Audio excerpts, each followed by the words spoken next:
الحمد للہ رب العالمین والصلاة والسلام علی سید المرسلین اما بعد۔ ایک دوست سوال کرتے ہیں کہ کیا نبی علیہ الصلاۃ والسلام کا صدقہ دے سکتے ہیں؟ تو گزارش یہ ہے کہ نبی صلی اللہ علیہ وسلم نے امت سے یہ مطالبہ کیا ہے کہ آپ پہ درود پڑھا جائے اور آپ پہ سلام پڑھا جائے۔ نبی علیہ الصلاۃ والسلام نے کبھی بھی یہ مطالبہ نہیں کیا کہ میری طرف سے صدقہ خیرات کیا جائے یا میری طرف سے حج کیا جائے یا میری طرف سے عمرہ کیا جائے۔ آپ علیہ الصلاۃ والسلام نے درود و سلام کی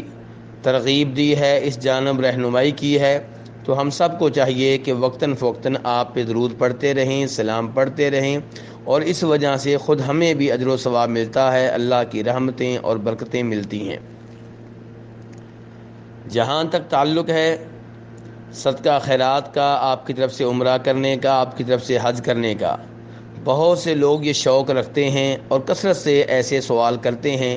لیکن نبی علیہ الصلاۃ والسلام کے کسی صحابی سے یہ نہیں ملے گا کہ انہوں نے آپ کی طرف سے حج کیا ہو یا عمرہ کیا ہو، اور اس کی وجہ یہ تھی کہ وہ علماء تھے، ان کے پاس دین کا علم تھا،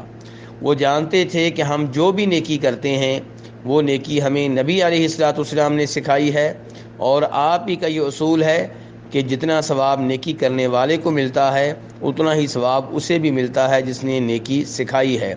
اور چونکہ ہم جو بھی نیکی کرتے ہیں وہ نبی علیہ الصلوۃ والسلام نے سکھائی ہے، اس لیے ہمارے ہر عمرے، ہر حج کا اور ہر صدقہ خیرات کا ثواب نبی علیہ الصلوۃ والسلام کو ملتا ہے، اس لیے آپ کے نام پہ صدقہ خیرات کرنے کی ضرورت